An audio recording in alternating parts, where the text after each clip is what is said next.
admiration of Queen's views. St.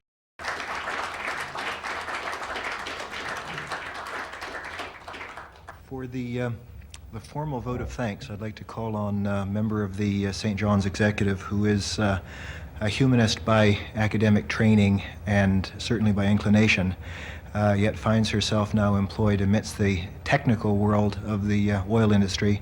That's the treasurer of this branch, Janice Pitt.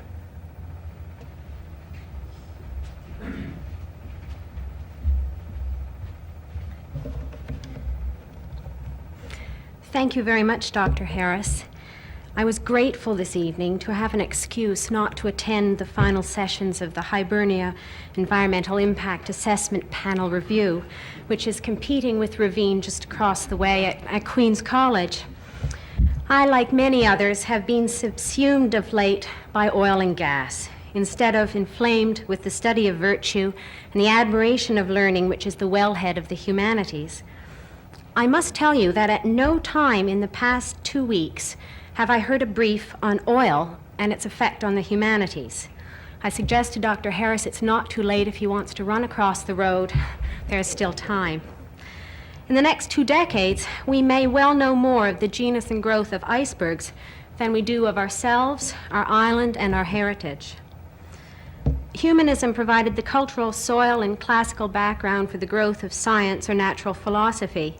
In art and society, study of the humanities opened the ancient world of the medieval universities and gave birth to much of modern understanding and achievement. But what is the place of the humanities in the modern world and university? In Renaissance society, the picture of the poor humanist scholar living on his idealism in the favor of princes is a pervasive myth, and possibly more truth than myth in our modern society. But as Dr. Harris has pointed out, the depth and diffusion of a humanist education cannot be devalued. It has survived the fall of ancient empires, religious reformations, and revolutions in worldview. It may survive oil and gas. It may not survive the atomic bomb. But humanist education is of great value in the formation of civilized and responsible people, and it must be a counterweight, as Dr. Harris has said, to anti-human thought.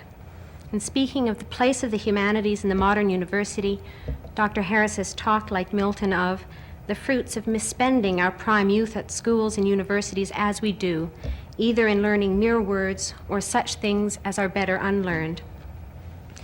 Really, as Dr. Harris has pointed out, is it not the use of the humanities which perplexes those who do not begin or end with the human world? The vanity of human wishes may be the knowledge which humanists seek. The knowledge of human love and virtue is something they bring to their study, as Dr. Harris said, of artifacts and ancient acts, minds and motivation, poetry and power. Thank you again, Dr. Harris, on behalf of Milton, the St. John's branch of the Humanities Association, and everyone present, for the currency of your thoughts and an estimate of the costs of a world which increasingly does not purchase knowledge of its own heart.